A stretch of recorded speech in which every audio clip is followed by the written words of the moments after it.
Who here is excited for the Nintendo Switch? I know I am. The concept looks great, and I'm looking forward to all of the games we'll be able to play at home and on the go. The trailer was kind enough to tease some of said games, including what looked like updated versions of Mario Kart 8 and Splatoon. I wonder, are there any other Wii U games that Nintendo might update for the Switch? Yes, and very yes.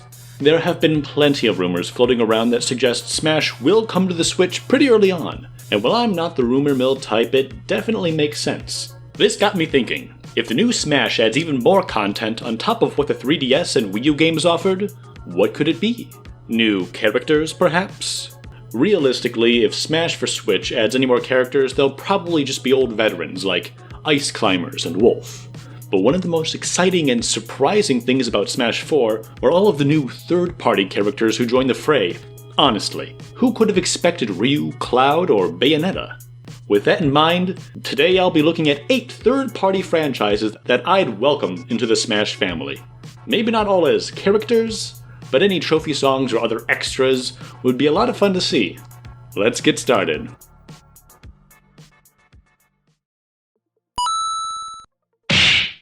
Coming in at number 8 is the best-selling fighting game franchise to date. Tekken has been popular ever since it debuted, be it on console or in the arcade. And Smash bringing in content from other games in the same genre makes a lot of sense. Of course, it has already started to do this, with Street Fighter and the Mii costumes from Tekken and Virtua Fighter, but why stop there? I won't go so far as to ask for Heihachi or whoever to be playable, but some trophies, music, maybe even a stage? Unlikely perhaps, but given Namco's involvement with Smash, I wouldn't completely rule it out either. It would be a great bit of fan service for everybody who has played and loved a Tekken game.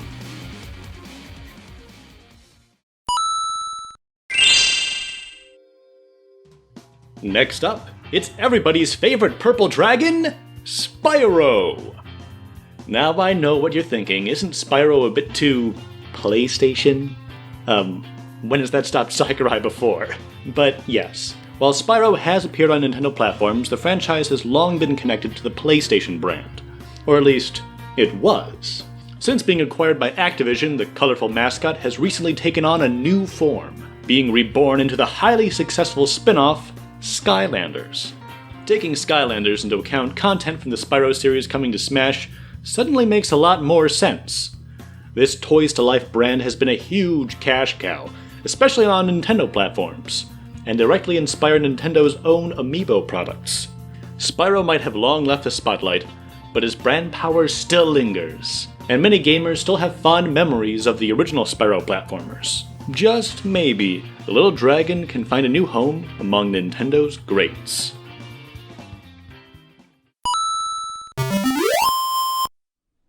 After Final Fantasy, this is the other big legacy JRPG franchise.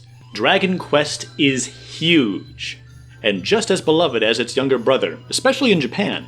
Every JRPG you've played owes some debt to Dragon Quest, so it's fitting to pay it some tribute in Smash. It's hard to think of any characters that would make sense as fighters, but if Square Enix could send over some music or trophies, a lot of fans would be happy. And oh, the things I would do for a slime hat for the Miis, or heck, a slime amiibo.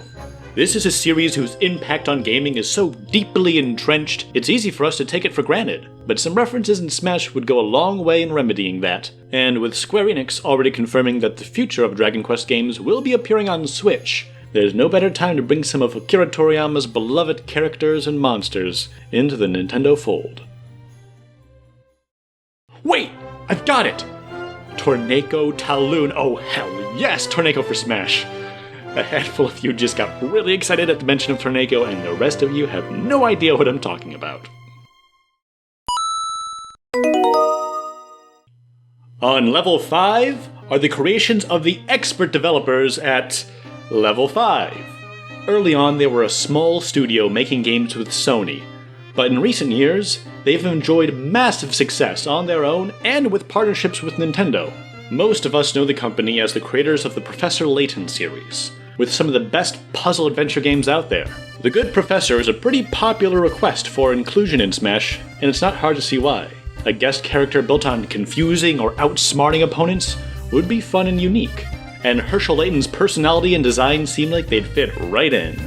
Of course, Level 5's success hardly stops with Professor Layton and PlayStation RPGs. In 2013, they published a little game called Yokai Watch in Japan. And boy, howdy has this thing blown up! It's easy to compare the gameplay with Pokemon, but the similarities don't stop there. Yokai Watch has turned into a multimedia zeitgeist in Japan, to the point where you're probably more likely to see Jabanian merchandise than Pikachu. The downside is, Yokai Watch hasn't been nearly as successful overseas, and it's hard to say if it has the staying power to compete with Pokemon in the long run. Even so, between Layton and Yokai, Level 5 has grown from a small developer into one of Japan's biggest and most respected publishers. There's no sign of them stopping, so seeing some of their creations appear in a future Smash isn't unreasonable at all. We'll just have to wait and see.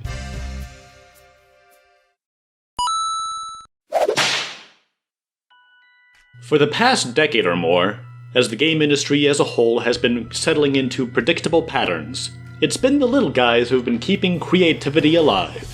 Independent developers have become a vital part of game development, a fact that the big guys have definitely noticed. Even Nintendo has embraced them, from early experiments like WiiWare to the more recent eShop and Nindies promotions. To see content from independent developers show up in Smash would go a long way in further validating their efforts. Not the lesser alternatives to AAA games, but on equal footing. And as far as I'm concerned, they've deserved it. As for who or what specific franchises, it does largely come down to taste. The two I'd be partial to are Shantae and Cave Story. WayForward is an old hand in the industry, and they've been doing great work both with bigger publishers and on their own for over 25 years now. Plus, Shantae feels like a perfect aesthetic fit, and has a proven track record. As for Japanese indies, Cave Story should speak for itself. Daisuke Pixel Amaya's masterpiece has been called the godfather of indie games, jump-starting the modern indie movement and inspiring countless small teams and individuals to create their own passion projects. As you can tell, I'm a big fan of indie games, with these two being among my favorites.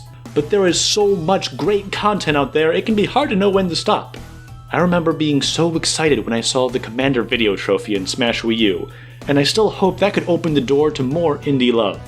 If Smash can let the big boys of the gaming industry into play, there's no reason not to invite some of the little guys who've been keeping the creative spirit alive.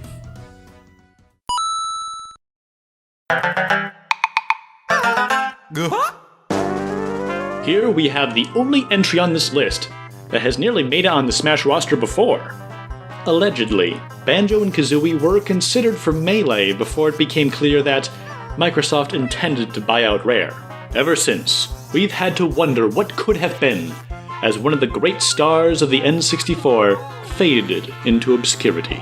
But recently, between the Smash Bros. Roster opening up to other companies, and the recent fan poll, the idea of bringing the iconic duo to Nintendo's mascot fighter has been gaining traction.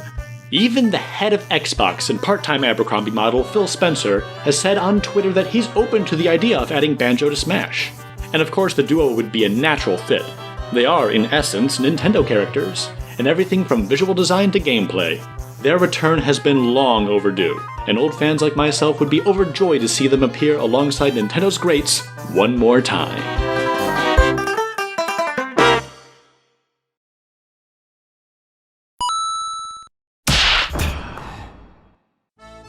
Out of anybody, Rayman may be the most likely third-party character to appear in a future Smash title.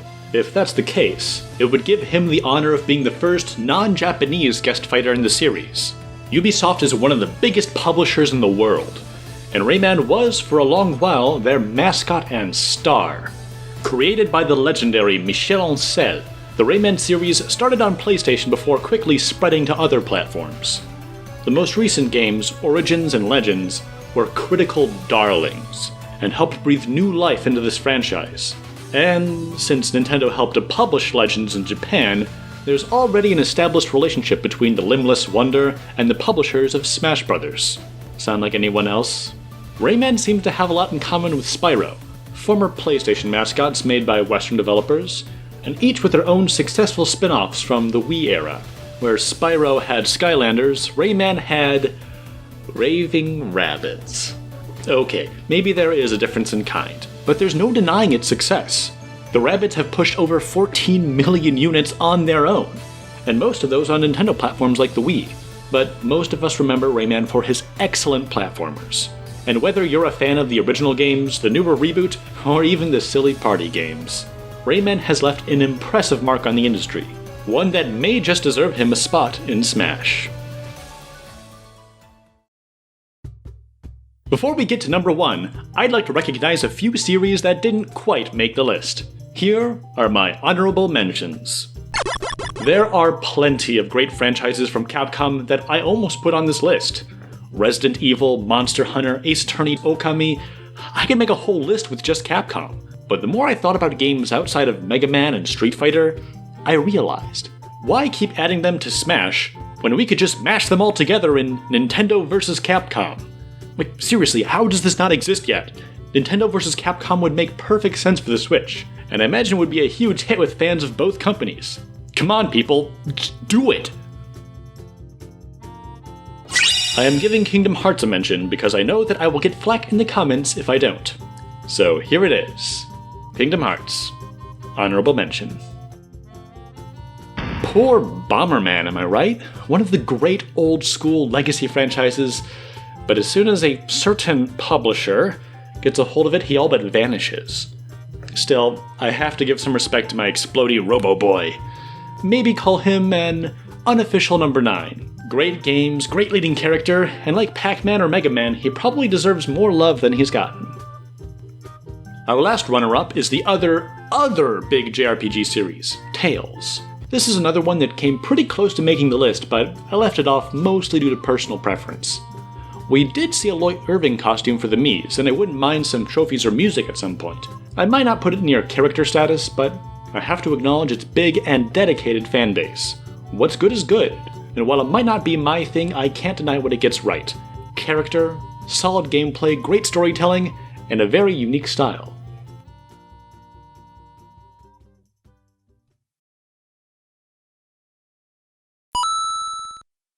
This was a hard decision to make.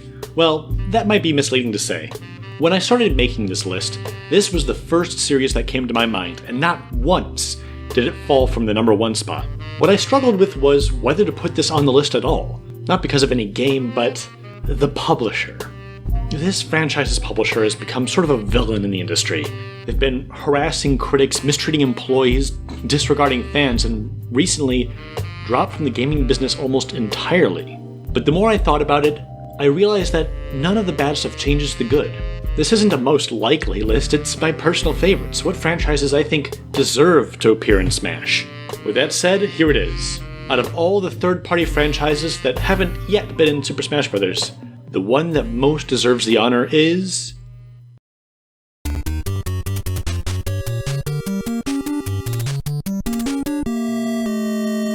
Castlevania. If you want an iconic video game series, look no further than here. Castlevania is among the best, and its original star, Simon Belmont, has literally stood next to current smashers. The original 4 games on the NES and Super Nintendo should be staples of any old-school fan's library. After the classic era, Castlevania redefined itself on the PlayStation with one of the best games of its time. Sound familiar? Symphony of the Night. New director Koji Igarashi would refine the gameplay that put the Vania in Metroidvania with a slew of excellent titles on the Game Boy Advance and Nintendo DS. Yes, Nintendo handhelds became the new home for Castlevania for a while, giving us great games like Aria of Sorrow, Portrait of Ruin, and Order of Ecclesia. Between all of these titles and many others, Castlevania has cemented itself as an iconic part of gaming history and more than worthy of a spot in Smash.